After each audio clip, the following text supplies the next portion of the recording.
3 साल की उम्र देकर डेमन सोवेरियन का सुप्रीम बॉडी हासिल करता हूँ। फिर 10 साल की उम्र देकर एंशिएंट गॉड क्लैन की वफादारी और 100 साल देकर लॉर्ड सिम्प्रेस को अपना गुलाम बना लेता हूँ। ये सब इसलिए पॉसिबल हो पाता है क्योंकि ट्रांसमाइग्रेट करने के बाद मुझे इन्फिनिट लाइफ स्पैन मिल जाता है और मैं खुद को एक हेवनली प्रिजन के सबसे निचले लेवल पर फंसा हुआ पाता हूँ, जहाँ अनगिनत डेमन लॉर्ड्स मौत की कगार पर बैठे हैं। अपनी इन्फिनिट लाइफ स्पैन को उनके साथ ट्रेड करने के लिए ये सबसे परफेक्ट जगह है। मैंने डेसोलेशन किंगडम के राजा के बड़े बेटे कायल के शरीर में ट्रांसमाइग्रेट किया है। राजा की मौत के बाद पुरानी आत्मा को गद्दी मिलनी चाहिए थी, लेकिन वो बिल्कुल बेकार था। कोई स्पिरिट रूट नहीं, कोई कॉम्प्रिहेंशन नहीं, वो एक भी चीज हासिल नहीं कर सका। लेकिन मेरा एक छोटा भाई है जिसका नाम वेंस है, जिसे बचपन से ही डेसोलेशन किंगडम का प्रोडिजी माना गया है। उसे 1000 सालों में हॉली लॉर्ड के सबसे करीब कहा जाता है और किसी वजह से मेरा सो कॉल्ड बुढ़ा शायद अपना दिमाग खो बैठा था, क्योंकि अपनी आखिरी सांसों पर उसने पुरानी आत्मा को गद्दी सौंप दी। नतीजा ये हुआ कि वेंस ने तख्ता पलट कर दिया, गद्दी छीन ली और मुझे प्राइमर्डियल प्रिजन के सबसे निचले लेवल पर फेंक दिया। प्राइमर्डियल प्रिजन डेसोलेशन किंगडम की सबसे खतरनाक जेल है। इसमें सबसे निर्दयी, बेहद ताकतवर और लगभग न मारे जा सकने वाले डेमन लॉर्ड्स कैद हैं। जब मुझे पहली बार इन्फिनिट लाइफ स्पैन सिस्टम मिलता है तो मेरी योजना चुपचाप रहने, धीरे धीरे ताकतवर बनने और सबसे ज्यादा जीने की होती है, ताकि बाद में अजय बन सकूं। लेकिन मैंने कभी नहीं सोचा था कि चीजें ऐसा मोड़ लेंगी। मैं सच में बहुत फ्रस्ट्रेटेड हूँ। ये सिस्टम कचरा है। ये मुझे सिर्फ लाइफ स्पैन देता है, कोई टैलेंट नहीं, कोई कॉम्प्रिहेंशन नहीं, कुछ भी नहीं। लेकिन शुक्र है कि सिस्टम के अलावा मुझे लाइफ स्क्रिप्चर भी मिली है, जो एक ऐसा कल्टीवेशन मैनुअल है जिससे मैं दूसरों को अपनी लाइफ स्पैन दे सका हूं और उसे किसी भी वक्त वापस ले सका हूं। लेकिन अगर मैं मर जाता हूं तो जो लाइफ स्पैन मैंने दी है वो भी गायब हो जाएगी। हर एक पल खत्म हो जाएगा। यह लाइफ स्क्रिप्चर की सबसे बड़ी ताकत है। मुझे लगता है कि मैं इसका इस्तेमाल लाइफ स्पैन मर्चेंट बनने के लिए कर सकता हूँ। लेकिन जेल में फेंके जाने से पहले मुझे कभी कोई ऐसा क्लाइंट नहीं मिला जो ट्रेड करने लायक हो। मैंने क्लाइंट्स के लिए 3 रूल्स सेट किए थे। पहला, उन्हें मौत की कगार पर होना चाहिए, क्योंकि सिर्फ ऐसा इंसान ही जिंदा रहने के चांस के लिए कुछ भी कर सकता है। दूसरा, उन्हें बहुत ताकतवर होना चाहिए, क्योंकि सिर्फ वैसा क्लाइंट ही इस डील के लायक है। तीसरा, वे पूरी तरह अकेले होने चाहिए या पूरी दुनिया के दुश्मन होने चाहिए। अकेले होने का मतलब है कोई सपोर्ट ना होना। हर तरफ दुश्मन होने का मतलब है किसी पर भरोसा ना कर पाना। सिर्फ ऐसे इंसान को ही पूरी तरह अपनी तरफ कन्वर्ट किया जा सकता है। लेकिन सालों की तलाश के बाद भी इस जेल में फेंके जाने से पहले मैं एक भी डील पूरी नहीं कर पाता हूँ। अभी मैं जेल में मेडिटेशन कर रहा हूँ, तभी एक आवाज मेरा ध्यान खींचती है। मैं थोड़ा छिड़कर देखता हूँ तो मुझे फटे पुराने कपड़ों में कई जंजीरों से बंधा हुआ एक गंदा बुढ़ा दिखाई देता है। उसके बगल में उसकी डिटेल्स वाला एक बोर्ड रखा है, मैग्नस। डेसोलेशन किंगडम के श्वान एरा के 236वें साल में एक बगावत की अगुवाई की, जिसे सेक्लूजन से बाहर आए एक सेंट ने दबा दिया था। उन लाइनों को पढ़कर मैं पहले से ही जान जाता हूं कि वह कौन है। 300 से भी ज्यादा साल पहले एक महान जनरल ने बगावत शुरू की थी, जिसने लगभग पूरे डेसोलेशन किंगडम को उखाड़ फेंका था। अगर एक सेंट ने सेक्लूजन से बाहर आकर उसे न रोका होता तो शायद यह किंगडम खत्म हो चुका होता। मेरे सामने खड़ा इंसान वही जनरल होना चाहिए। मुझे एक आइडिया आता है। मैं पास जाता हूं और उसे जगाने के लिए 2 लात मारता हूं। मैग्नस आखिरकार हिलता है, लेकिन वह बहुत बूढ़ा और कमजोर है, बिल्कुल मौत के दरवाजे पर खड़ा है। वह खड़ा भी नहीं हो सकता, वह सिर्फ किसी के पास आने को महसूस कर सका है। तभी मेरे दिमाग में एक आवाज गूंजती है, लड़के, तुम मुझे क्यों डिस्टर्ब कर रहे हो? मैं मुस्कुराता हूं और पूछता हूं, क्या तुम जीना चाहते हो? मैं तुम्हें लाइफ स्पैन दे सका हूं। मेरे दिमाग में एक मजाक उड़ाती हुई हंसी गूंजती है। जाहिल बच्चे, तुम मुश्किल से बॉडी टेम्पिंग लेवल 1 पर हो, और तुम्हारी हिम्मत कैसे हुई इतने बड़े दावे करने की? क्या तुम जानते हो कि मैं मौत की कगार पर हूँ? कोई इमॉर्टल भी मुझे नहीं बचा सका। अगर मैं अभी हिल पाता तो तुम्हें वहीं मार देता जहां तुम खड़े हो। मैं बस मुस्कुराता हूँ। तुम्हारी ये अकड़, मुझे उम्मीद है कि तुम इसे एक पल में भी बनाए रख पाओगे। मैं लाइफ स्क्रिप्चर को एक्टिवेट करता हूँ और मैग्नस को सिर्फ 1 दिन की लाइफ स्पैन देता हूँ। अगले ही सेकंड वह ये देकर हैरान रह जाता है कि उसकी लाइफ फोर्स वापस आ रही है। ये सिर्फ एक छोटा सा हिस्सा है, लेकिन उसे हिलाने डुलने के लिए काफी है। वह लड़खड़ाते हुए अपने पैरों पर खड़ा होता है और मुझे शौक में घूरता है। फिर वह जोर जोर से हंसने लगा है। मुझे लगा था कि मैं खत्म हो चुका हूं, लेकिन किस्मत तुम्हें मेरे पास ले आई बच्चे। जब तुम लाइफ स्पैन दे सकते हो तो मुझे अपनी पूरी लाइफ स्पैन दे दो। दबाव की एक भयानक लहर मुझ पर हमला करती है, लेकिन अगले ही सेकंड मैग्नस टूटे हुए पंखों वाले परिंदे की तरह हवा से नीचे गिरता है और वापस अपनी मरती हुई हालत में आ जाता है। क्या? अभी क्या हुआ? मैं ठंडी हंसी हंसता हूँ। तुम्हें लगता है कि मैं तुम्हें बिना किसी सेफगार्ड के लाइफ स्पैन दूंगा? तुम्हारी जिंदगी मेरी दी हुई है और इसे वापस लेना भी मेरे हाथ में है। दोबारा ऐसी हरकत की तो यहीं सड़कर मरने के लिए तैयार रहना। मैं मुड़ता हूँ और जाने लगता हूँ। मैग्नस पैनिक हो जाता है और पीछे से चिल्लाता है, रुको, मैं तुम पर दोबारा अटैक नहीं करूंगा, मैं कसम खाता हूँ। अगर तुम्हें मुझ पर भरोसा नहीं है तो मैं हेवनली ऑथ लेने को तैयार हूँ। लेकिन मैं धीमा भी नहीं होता। मैं चलता रहता हूँ और मैग्नस पूरी तरह अपना आपा खो देता है। मत जाओ कायल, मैं तुम्हें बॉस बुला रहा हूँ, क्या इतना काफी नहीं है? मैं गलत था। ओके प्लीज, मैं तुमसे भीख मांगता हूँ, मत जाओ। तभी मैं रुका हूँ और एक सेटिस्फाइड स्माइल के साथ मुड़ता हूँ। मुझे तुम्हारी पहली वाली अकड़ ज्यादा पसंद थी। ये देखकर कि मैं जा नहीं रहा हूँ, मैग्नस राहत की एक लंबी सांस लेता है और ध्यान से पूछता है, तुम सच में मुझे लाइफ स्पैन दे सकते हो? मैं सिर हिलाता हूँ, बिल्कुल, लेकिन इस दुनिया में कुछ भी फ्री नहीं है। तुम्हें लाइफ स्पैन चाहिए तो इसके बदले ट्रेड करना होगा। मैं जानता हूँ कि तुमने सेलेस्टियल फोर्स आर्ट नाम की एक सुप्रीम कल्टीवेशन आर्ट बनाई है और गोल्डन ईजिस नाम की एक सुप्रीम तकनीक में महारत हासिल की है। वे दोनों 3 साल की लाइफ स्पैन के लायक हैं। मैं वहां शांति से खड़ा रहता हूँ और इंतजार करता हूँ। मरने वाला मैग्नस है, मैं नहीं। मुझे कोई जल्दी नहीं है। 15 मिनट बाद मैग्नस मुझे एक मेंटल मैसेज भेजता है, अगर मैं तुम्हें ये आर्ट्स दे दूं और तुम मुझे लाइफ स्पैन न दो या देने के तुरंत बाद वापस ले लो, तब क्या होगा? मैं जानता हूं कि यही उसकी सबसे बड़ी चिंता है। अगर मैं इसे दूर नहीं करूंगा तो वह डील करने से बेहतर मरना पसंद करेगा। इसलिए उसे दिलासा देने के लिए मैं इशारा करता हूं कि उसके पास ज्यादा ऑप्शंस नहीं है। हैं क्या? लेकिन चूंकि तुम इतने सिंसियर हो, मैं एक हेवनली ऑथ लेता हूं।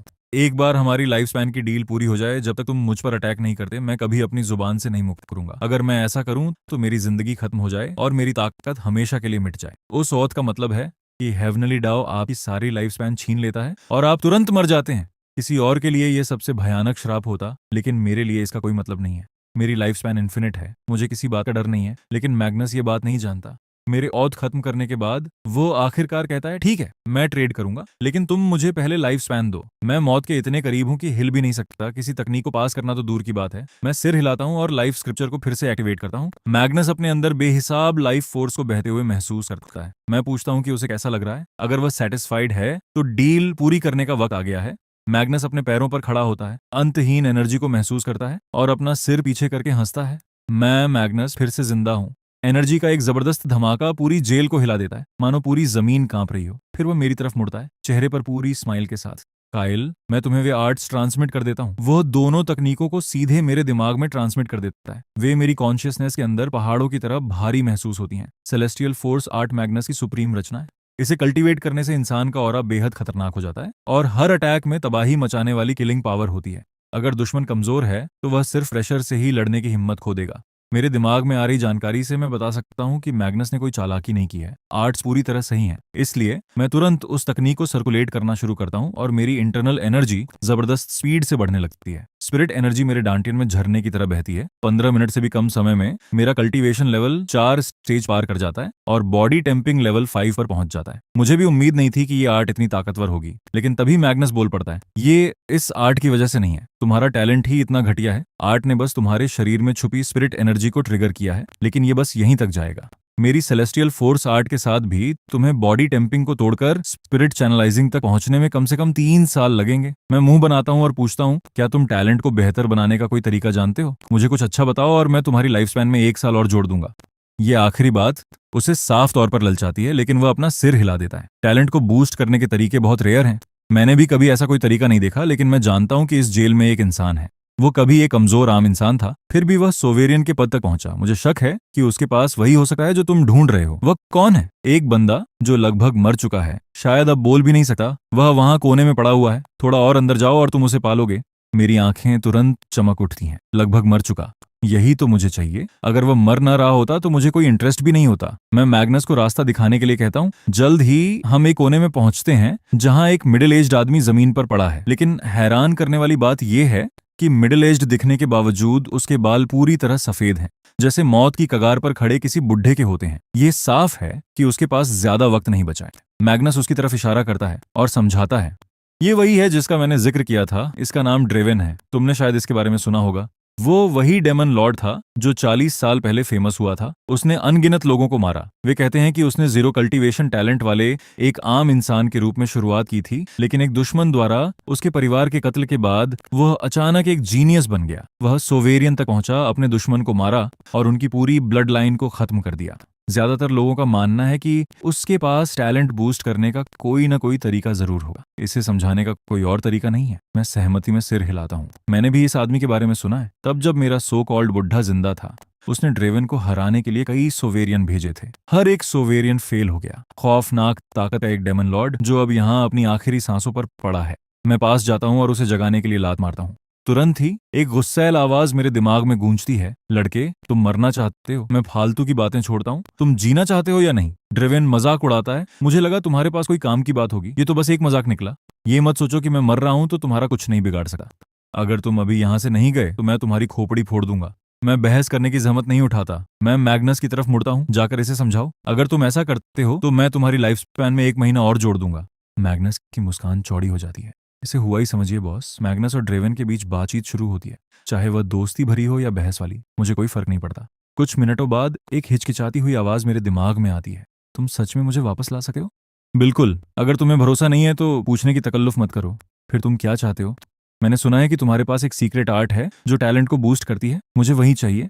मेरे पास ये है, लेकिन इस आर्ट के साथ एक बहुत बड़ा साइड इफेक्ट आता है। क्या तुम श्योर हो? कैसा साइड इफेक्ट? टैलेंट को बूस्ट करने का मतलब है किस्मत को चुनौती देना। हेवनली डाओ इसे कभी बर्दाश्त नहीं करेगा। जो भी इस आर्ट का इस्तेमाल करेगा उसकी लाइफ स्पैन जलने लगेगी।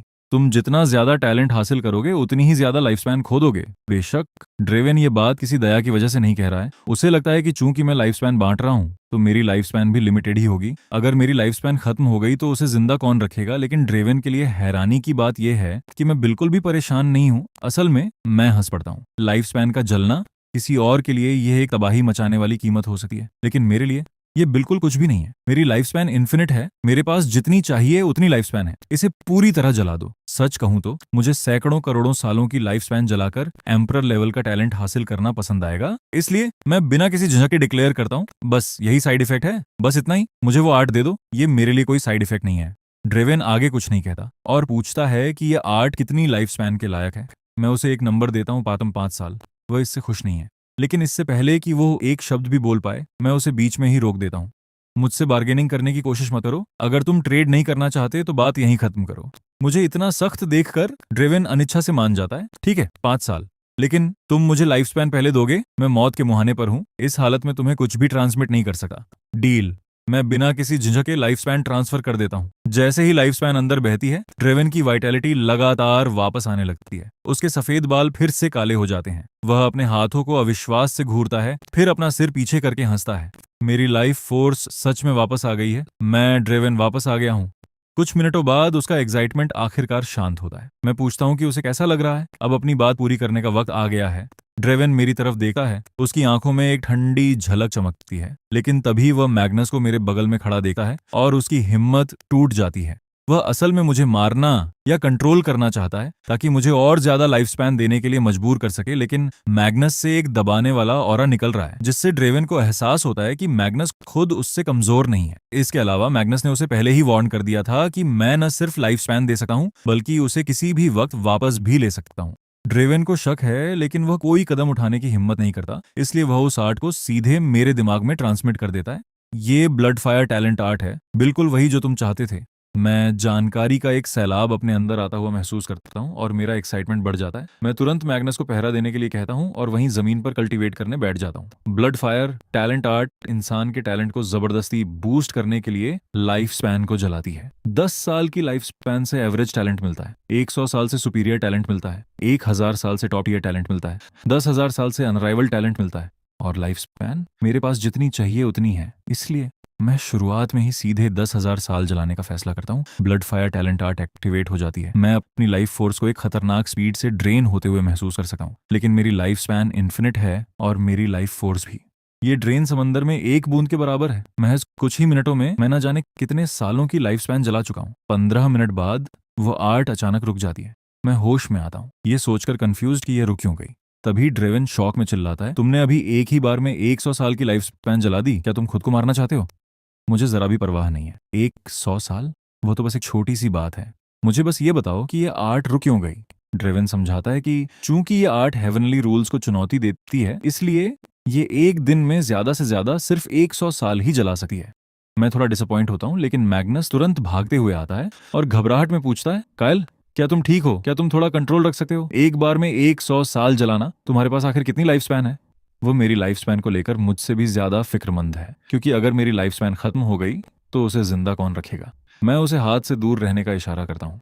मैं ठीक हूँ, इसकी चिंता मत करो, मैं कल्टीवेशन जारी रखने वाला हूँ। मैं उन दोनों को इग्नोर करता हूँ और सेलेस्टियल फोर्स आर्ट का प्रैक्टिस करना शुरू कर देता हूँ। ब्लड फायर टैलेंट आर्ट के जरिए 100 साल जलाने के बाद मेरा टैलेंट बिल्कुल निचले स्तर से सीधे सुपीरियर पर पहुंच जाता है। सेलेस्टियल फोर्स आर्ट को रन करते वक्त मुझे जो रुकावट महसूस होती थी वो पूरी तरह गायब हो जाती है। अब सब कुछ बहुत आसानी से बह रहा है। ये असली टैलेंट की पावर है। आर्ट बिना किसी रुकावट के चलती है और मेरा कल्टीवेशन लेवल तेजी से ऊपर जाता है। देखते ही देखते मैं एक माइनर साइकिल पूरा कर लेता हूँ। मैं साफ तौर पर महसूस कर सकता हूँ कि मेरा ऑरा काफी स्ट्रांग हो रहा है। तब से हर सुबह जब मैं सोकर उठता हूँ, अपने टैलेंट को बूस्ट करने के लिए और एक 100 साल जला देता हूँ। फिर सेलेस्टियल फोर्स आर्ट का कल्टीवेशन करता हूँ। 3 दिनों बाद मैं ब्रेक थ्रू करके बॉडी टेम्पिंग लेवल 6 पर पहुंच जाता हूँ। 5 दिनों बाद लेवल 7, 10 दिनों बाद लेवल 8, एक महीने के बाद मैं आखिरकार बॉडी टेम्पिंग के पीक को पार कर लेता हूँ और पूरी तरह से मेरिडियन अवेकनिंग में एंटर कर जाता हूँ। इस एक महीने के दौरान हर एक दिन टैलेंट को जलाकर मेरा टैलेंट एक एक्सेप्शनल लेवल पर पहुंच चुका है। मेरा कल्टीवेशन बहुत खतरनाक स्पीड से आगे बढ़ता है। इस दौरान ड्रेवन चालाकी करने की कोशिश करता है। जब मैग्नस नहीं देख रहा होता है तो मुझ पर अटैक करने की कोशिश करता है। मैं तुरंत उसकी लाइफ स्पैन वापस छीन लेता हूं और वह घुटनों पर आकर भीख मांगने लगता है।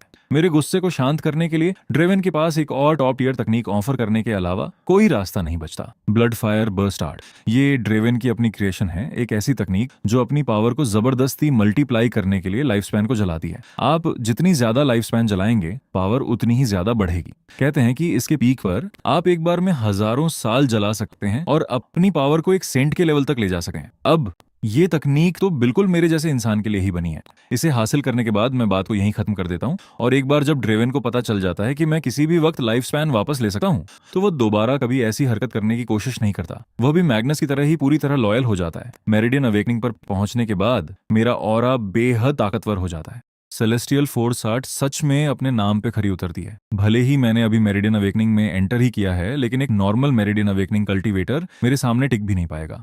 और ब्लड फायर बर्स्ट आर्ट के साथ मैं अपनी पावर को और भी ज्यादा बढ़ाने के लिए लाइफ स्पैन जला सका हूं। मेरिडियन अवेकनिंग लेवल के अपोनेंट्स की तो बात ही छोड़िए, स्पिरिट चैनलाइजिंग या कोर फॉर्मेशन वाले फाइटर्स भी मुझे डरा नहीं सके। मैग्नस आगे कहता है, काइल, अब जब तुम मेरिडियन अवेकनिंग पर पहुंच गए हो तो तुम गोल्डन एजेस का कल्टीवेशन शुरू कर सकते हो। उस तकनीक के साथ तुम्हारी स्ट्रेंथ एक बिल्कुल नए लेवल पर पहुंच जाएगी।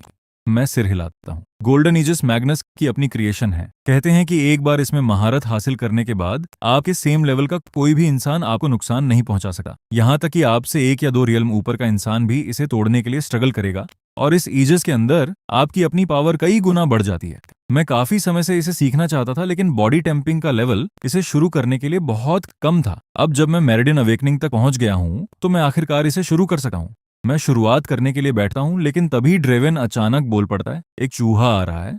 मैग्नस के चेहरे पर एक मजाकिया मुस्कान आ जाती है। लगता है ये जगह उसका टारगेट है। मैं तुरंत समझ जाता हूँ, वेंस ने आखिरकार अपना कदम उठाने का फैसला कर लिया है। मैं अच्छी तरह जानता हूँ कि वो मुझे मरा हुआ देखने के लिए कितना बेताब है। वह मेरा भाई है, श्योर, लेकिन उसने कभी ईमानदारी से खेल नहीं खेला। मेरे सो कॉल्ड बुढ़े के मरने से पहले भी मुझे एहसास हो गया था कि वेंस मेरे खिलाफ चाल चलने की प्लानिंग कर रहा था, और अब उसके हिसाब से जब तक मैं जिंदा हूं उसकी गद्दी कभी सेफ नहीं है। भले ही मैं एक बिल्कुल बेकार इंसान क्यों ना हूं, लेकिन मुझे थोड़ा ताज्जुब होता है। मुझे लगा था कि वह मेरे जेल में आने के अगले ही दिन मुझे मारने के लिए किसी को भेजेगा। पता चला कि उसने पूरे 1 महीने तक खुद को रोके रखा। मैं मैग्नस और ड्रेवन से छुप जाने को कहता हूँ। अगर चीजें खतरनाक होती हैं तो वे बीच में आएंगे। दोनों में से कोई भी ऐतराज नहीं करता। आखिर आने वाला इंसान सिर्फ कोर फॉर्मेशन लेवल पर है, कोई खतरा ही नहीं है। जल्द ही मेरे सामने एक फिगर आता है। उसने एक ब्लैक रो पहना हुआ है, लंबे बाल बह रहे हैं और उसकी कमर पर एक छोटा सा उभार है। 20 के दशक का एक यंग मैन। मैं उसे तुरंत पहचान लेता हूँ, शैडो किल ऑनर्डर का शैड। मुझे देखकर उसका चेहरा खिल उठता है। प्रिंस काइल, मैं आपको बचाने आया हूँ। मैं मन ही मन हंसता हूँ। शैडो किल ऑर्डर एक असासिन गिल्ड जो लोगों को बचाने आई है। कोई भी समझदार इंसान इस बात पर भरोसा नहीं करेगा। मैं ठंडे टोन में कहता हूँ, रॉयल परमिशन के बिना तुम यहाँ अंदर आ ही नहीं सकते थे। अपना असली मकसद बताओ, वरना इसके बाद जो होगा उसके जिम्मेदार तुम खुद होगे। ये देखकर कि उसका नाटक काम नहीं आया, शैड दिखावा छोड़ देता है और तंज कसता है। उम्मीद नहीं थी कि तुम जैसे बेकार इंसान के पास थोड़ा दिमाग भी होगा। मैं तुम्हें मारने आया हूँ, ऑब्वियसली। मुझे दोष मत दो, खुद को दोष दो कि तुम्हारी कीमत इतनी ज्यादा है। वेंस ने तुम्हें कितने पैसे दिए? इन्फॉर्मेशन निकालने की कोशिश मत करो, बस अपनी आंखें खुली रखकर मर जाओ। शैड का फिगर पल भर में गायब हो जाता है, परछाई की तरह अंधेरे में घुल जाता है। मैं दहाड़ता हूँ, ब्लड फायर बर्स्ट आर्ट। अगले ही सेकंड भारी मात्रा में लाइफ स्पैन जल उठती है। मेरी पावर तेजी से ऊपर चढ़ने लगती है। मुझे ये भी नहीं पता कि मैं कितनी लाइफ स्पैन जला रहा हूँ, लेकिन मेरी स्ट्रेंथ मेरिडियन अवेकनिंग लेवल 1 से छलांग लगाती हुई स्पिरिट चैनलाइजिंग और कोर फॉर्मेशन को पार करके सीधे वायलेट पैलेस तक पहुंच जाती है। मेरा पूरा ऑरा फट पड़ता है, आसपास की हर चीज को हिलाकर रख देता है। अंधेरे में छिपा हुआ शैड तुरंत झटके से बाहर आ गिरता है। वह जमीन पर गिरता है, खून की उल्टी करता है और पूरे अविश्वास के साथ मुझे घूरता है। तुम तो बिल्कुल बेकार होने चाहिए थे। तुम्हारे पास अचानक वायलेट पैलेस की पावर कैसे आ गई? जाकर अगली दुनिया में पूछना। मैं अपना घूंसा सीधे उसके सिर पर मारता हूँ और वो पूरे रियल्म के एडवांटेज के साथ तरबूज की तरह फट जाता है। शैड को मारना बिल्कुल आसान था। मैं ब्लड फायर बर्स्ट आर्ट की पावर से काफी खुश हूँ। सिर्फ 3000 साल की लाइफ स्पैन जलाने से मुझे इस तरह की स्ट्रेंथ मिल गई। बिल्कुल बुरा नहीं है। मैग्नस और ड्रेवन परछाइयों से बाहर आते हैं। वे अब इसके आदी हो चुके हैं। पिछले कुछ हफ्तों से मैं बिना रुके ब्लड फायर बर्स्ट आर्ट का इस्तेमाल कर रहा हूँ। मुझे हजारों साल जलाते हुए देखने के बाद वे ये समझने लगे हैं कि मेरी लाइफ स्पैन बहुत ही ज्यादा होगी। ड्रेवन खुद को रोक नहीं पाता और पूछता है, कायल तुम्हारे पास असल में कितनी लाइफ स्पैन है? मैं बेपरवाही से हाथ हिलाता हूँ। ज्यादा नहीं है, मैं जल्द ही मरने वाला हूँ। ड्रेवन की आंख फड़ती है। मैं पहले ही दसियों हजार साल जला चुका हूँ और कह रहा हूँ कि ज्यादा नहीं है। मैं कभी कोई ढंग की बात नहीं करता, लेकिन इसी वजह से ड्रेवन मेरे खिलाफ जाने का विचार पूरी तरह छोड़ देता है और इसके बजाय मेरी अच्छी किताबों में आने की कोशिश करने लगता है। आखिर मेरे इतने बड़े रिजर्व के साथ अगर कुछ दर्जन या 100 साल भी उसके साथ शेयर कर दिए जाए तो वो लंबे समय तक जिंदा रह सकता है। अभी अगर वह जिंदा रहना चाहता है तो वो मुझसे पंगा लेना बिल्कुल अफोर्ड नहीं कर सकता। मैं जमीन पर पड़ी लाश की तरफ इशारा करता हूँ। इसे मेरे लिए साफ कर दो। जल्द ही मुझे मारने के लिए और लोग आएंगे और वे इससे भी ज्यादा ताकतवर होंगे। मुझे ट्रेन करने और भी ज्यादा पावरफुल बनने की जरूरत है। मैग्नस तुरंत बोल पड़ता है, चिंता मत करो काइल, अगर उन्होंने आने की हिम्मत की तो मैं मेक श्योर करूंगा कि उनमें से कोई भी जिंदा वापस न लौटे। मैं उसे एक लुक देता हूँ। तुम सिर्फ एक सोवेरियन हो। क्या होगा अगर उन्होंने किसी एपेक्स लॉर्ड या फिर किसी सेंट को भेज दिया? तब क्या करोगे? सही कहा ना? तुम्हें लगता है कि ऐसा बोलने से बात सच हो जाएगी? मैं उससे बहस करना छोड़ देता हूँ और कल्टीवेट करने बैठ जाता हूँ। 15 मिनट बाद मेरे चारों तरफ एक गोल्डन ऑरा घूमने लगता है जो धुंध के बादलों की तरह तैर रहा है। मैग्नस का मुंह खुला का खुला रह जाता है। ये तो गोल्डन ईजिस के बनने का साइन है, वो भी इतनी जल्दी? अभी तो बस कुछ ही मिनट हुए हैं। गोल्डन ईजिस मैग्नस की अपनी सुप्रीम क्रिएशन है। उससे बेहतर कोई नहीं जानता कि इसे बनाना कितना मुश्किल है। यहाँ तक कि खुद उसे, इसके क्रिएटर को, ईजिस को फोर्ज करने से पहले सालों की कठिन मेहनत और रिफाइनमेंट से गुजरना पड़ा था। लेकिन अगर उसे सही से याद है तो मैंने गोल्डन ईजिस का कल्टीवेशन आज ही शुरू किया था।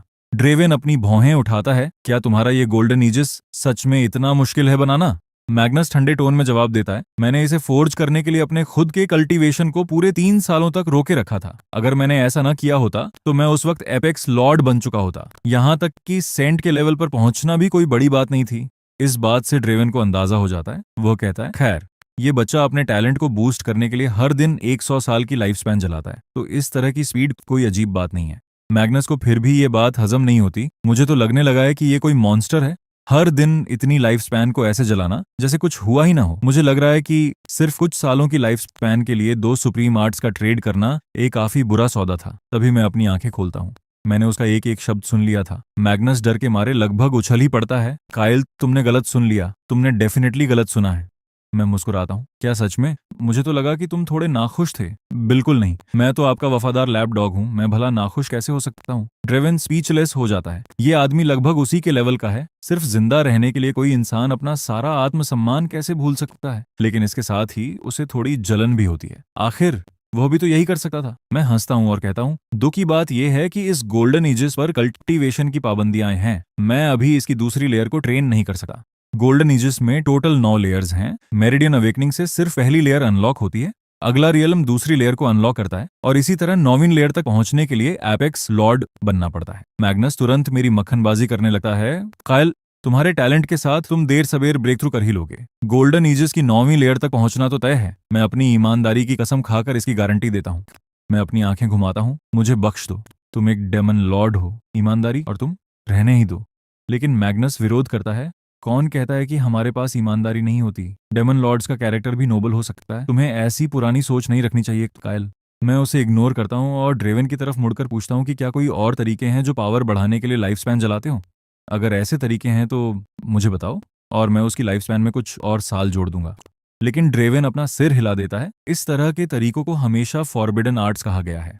मैंने सिर्फ 2 ही ऐसी आर्ट्स बनाई थीं और वही मुझे एक आम इंसान से सोवेरियन तक ले जाने के लिए काफी थी। मेरे पास और कोई आर्ट नहीं है। लेकिन मैं इस जेल में एक और इंसान को जानता हूँ। वह भी मेरी ही तरह मौत की कगार पर है। वह एक डेमोनिक स्वॉर्ड से बंधा हुआ है। कहते हैं कि वह तलवार उससे बंधे इंसान की लाइफ स्पैन को निगल जाती है और उसे रॉ पावर में बदल देती है। अब इस बात से मेरा इंटरेस्ट जाग जाता है। मैं ड्रेवन को रास्ता दिखाने के लिए कहता हूँ। कुछ मिनटों बाद हम एक सेल के पास पहुंचते हैं। दरवाजे का फ्रेम सड़ चुका है और ताला बहुत पहले टूट चुका है। ये अब किसी को बंद नहीं रख सकता। अंदर एक बूढ़ा आदमी लेटा है जिसका चेहरा बेहद खौफनाक है। फीचर्स काफी शार्प हैं और सिर पर सींग है। उसकी आंखें बंद हैं, लेकिन उससे निकल रही ब्लड लस्ट इतनी जबरदस्त है कि दम घुटने लगे। अंदाजा लगाना मुश्किल है कि उसने कितने लोगों को मारा होगा। उसके बगल में एक प्राचीन दिखने वाली तलवार रखी है। पहली नजर में कुछ खास नहीं लगती, लेकिन ड्रेवन कहता है यही है वह खुद को हेयर ऑफ द डेसोलेशन कहता है। यहाँ बंद होने से पहले ही वो एपेक्स लॉर्ड तक पहुंच चुका था। एपेक्स लॉर्ड, वो ड्रेवन और मैग्नस दोनों से एक पूरा रियल्म ऊपर है। अब तो मेरी दिलचस्पी और बढ़ गई है। मैं ड्रेवन से उसे संक्षेप में समझाने को कहता हूँ। वह सिर हिलाता है और डिवाइन सेंस के जरिए उस बूढ़े आदमी से बात करना शुरू करता है। लगभग 1 मिनट बाद एक बर्फीली ठंडी प्रेजेंस मेरे दिमाग में एंटर करती है। तुम दूसरों को अपनी लाइफ स्पैन ट्रांसफर कर सकते हो? हाँ, ये सही है। मैं तुम्हें जिंदा रख सका हूँ। तुम क्या चाहते हो? मैंने सुना है कि तुम्हारी तलवार लाइफ स्पैन को ड्रेन करके पावर में बदल देती है। मुझे 10 साल की लाइफ स्पैन दो और ये तलवार तुम्हारी हुई। 10 साल बहुत ज्यादा हैं। मैं तुम्हें 5 साल दूंगा। वह बूढ़ा आदमी कुछ सेकंड्स के लिए हिचकिचाता है, फिर दोबारा बोलता है। मैं अपनी बात पर कायम रहता हूँ और लाइफ स्क्रिप्चर को चैनलाइज करके उसे 5 साल दे देता हूँ। कुछ ही सेकंड्स में उसके अपीयरेंस में एक ड्रामेटिक ट्रांसफॉर्मेशन आता है। उसका मुरझाया हुआ मरता हुआ शरीर अपनी उम्र को रिवर्स करने लगता है। बूढ़े से मिडिल एज और फिर सीधे 20 के दशक के एक यंग मैन में बदल जाता है। ये बदलाव हर किसी को हैरान कर देता है, जिसमें मैं, ड्रेवन और मैग्नस भी शामिल हैं। उस यंग मैन के लंबे बाल हवा में लहराते हैं। उसके फटे पुराने कपड़ों और शरीर पर बंधी जंजीरों को अलग रख दें तो वह देखने में सच में काफी इंप्रेसिव लगता है। वह अपनी बॉडी को फ्लेक्स करता है और जंजीरें तुरंत चकनाचूर हो जाती हैं। फिर वह एक मीनिंगफुल एक्सप्रेशन के साथ मेरी तरफ देखता है। मैंने कभी नहीं सोचा था कि मैं जिंदा बचूंगा। तुम मुझे फेनरिस बुला सकते हो। वह नॉर्मल टोन में बात कर रहा है, लेकिन अंदर से वह मेरी एबिलिटी से पूरी तरह शॉक में है। उसने कभी किसी ऐसे इंसान के बारे में नहीं सुना जो अपनी लाइफ स्पैन किसी दूसरे को दे सके। न सोवेरियन, न एपेक्स लॉर्ड्स और न ही सेंट्स ऐसा कर सकते हैं। यहाँ तक कि राइटियस पाथ के एम्परर्स को भी आखिरकार लाइफ स्पैन खत्म होने के क्राइसिस का सामना करना पड़ता है। अगर ऐसा कोई तरीका सच में एग्जिस्ट करता तो प्राचीन काल से चले आ रहे एम्परर्स अपनी कब्रों में दफन न होते। भले ही मैंने उसे सिर्फ 5 साल दिए हैं, लेकिन वह बिना किसी झिझके डेसोलेशन ब्लेड मुझे सौंप देता है। वह जानना चाहता है कि मैं कौन सा राज छिपा रहा हूँ। और सिर्फ वही नहीं, मैग्नस और ड्रेवन भी उतने ही क्यूरियस हैं। मैं फेनरिस से तलवार लेता हूं और उसे ध्यान से देखता हूं। ऐसा लगता है जैसे इसे सबसे आम लोहे से फोर्ज किया गया हो। ब्लेड देखने में काफी रफ लगती है और यहाँ तक कि हिल्ट भी बेपरवाही से बनाई गई लगती है। लेकिन जिस पल मैं उसे पकड़ता हूँ, मेरे शरीर में एक सिहरन दौड़ जाती है, क्योंकि जैसे ही डेसोलेशन ब्लेड मेरे हाथों को छूती है, ये मेरी लाइफ फोर्स को एक खतरनाक स्पीड से ड्रेन करना शुरू कर देती है। ये सच में एक ऐसी तलवार है जो लाइफ फोर्स पर फीड करती है। मैं ड्रेवन की तरफ मुड़ता हूँ और मुस्कुराता हूँ। गुड वर्क, मैं तुम्हारी लाइफ स्पैन में 1 महीना और जोड़ दूंगा। ड्रेवन खुशी से झूम उठता है। दूसरी तरफ फेनरिस अलार्म महसूस करता है। लड़के, क्या तुम्हें डर नहीं लगता कि ये तलवार तुम्हें पूरी तरह सुखा देगी? अगर तुम काफी ताकतवर नहीं हो तो ये तुम्हें कुछ ही सेकंड्स में कंकाल बना देगी। मैं बेपरवाही से हाथ हिलाता हूँ, जरा भी परेशान हुए बिना। श्योर, ज्यादातर लोग अपनी लाइफ फोर्स ड्रेन होने से डर जाएंगे, लेकिन मैं क्यों डरूंगा? मेरे पास इन्फिनिट लाइफ स्पैन है, इन्फिनिट लाइफ फोर्स है। ये तो बस एक तलवार है, इसे जितनी चाहिए उतनी लाइफ फोर्स लेने दो। सच कहूं तो मुझे डर है कि कहीं ये अपनी पूरी पावर बाहर लाने के लिए काफी ड्रेन ही ना कर पाए। कुछ ही पलों में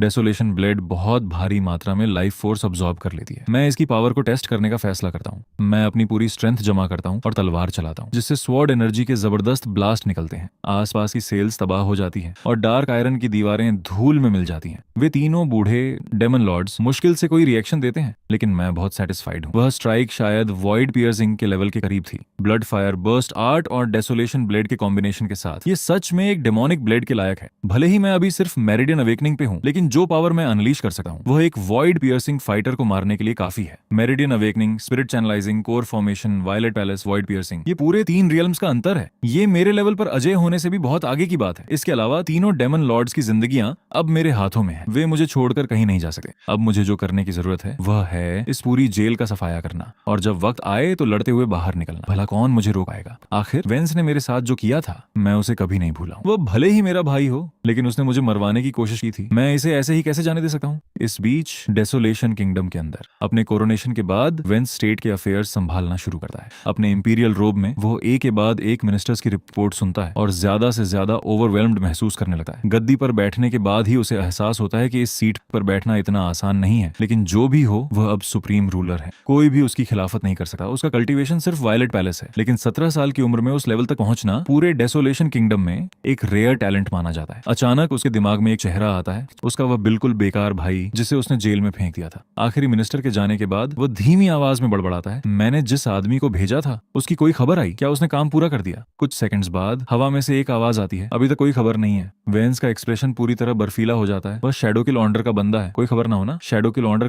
काम पूरा किए बिना कभी पेमेंट नहीं लेता। तब सिर्फ एक ही पॉसिबिलिटी बचती है, कायल लगता है मैंने तुम्हें कम आंका, तो तुम्हारे पास कोई छुपा हुआ कार्ड है, लेकिन उससे क्या? तुम एक और फॉर्मेशन फाइटर को मार सकते हो क्या? तुम एक वायलेट पैलेस को मार सकते हो? अगर मार भी सकते हो तो क्या तुम वॉइड पियर्सिंग को संभाल सकते हो? चाहे कुछ भी हो, जब तक कायल जिंदा है वेंस का दिल कभी शांत नहीं रहेगा। वक्त तेजी से बीता है, एक और महीना गुजर जाता है। इस एक महीने में मैं लगातार कल्टीवेट करता हूँ और आखिरकार ब्रेक थ्रू करके स्पिरिट चैनलाइजिंग तक पहुंच जाता हूँ। बॉडी टेम्पिंग लेवल 1 से स्पिरिट चैनलाइजिंग तक पहुंचने में सिर्फ 2 महीने। इस तरह की स्पीड पूरे ईस्टर्न वाइल्ड्स में लगभग अनसुनी है। ये हर एक दिन टैलेंट को बूस्ट करने के लिए लाइफ स्पैन जलाने का नतीजा है। बदकिस्मती से जैसे जैसे जलने की तादाद बढ़ रही है, मेरे टैलेंट में होने वाले फायदे छोटे से छोटे होते जा रहे हैं। ये थोड़ा डिसअपॉइंटिंग है। जहां तक मैग्नस, ड्रेवन और फेनरिस की बात है, वे काफी समय पहले ही इसके आदी हो चुके हैं। वे तीनों ही मौत की कगार पर थे जब तक कि मैंने उनकी जिंदगी नहीं बढ़ा दी। भले ही मैंने उनसे कोई डिमांड नहीं की है, फिर भी वे तीनों चुपचाप मेरे साथ ही बने रहते हैं। उन्हें खाली बैठे देखकर मैं बोल पड़ता हूँ, ऐसे ही मत बैठे रहो। सोचो कि इस जेल में कोई और भी है जो मौत की कगार पर हो। मुझे उनके बारे में बताओ और मैं तुम्हारी लाइफ स्पैन में इजाफा कर दूंगा। उनकी आंखें चमक उठती हैं, लेकिन ड्रेवन इशारा करता है, यहाँ बंद कोई भी इंसान कम से कम एक सोवेरियन है।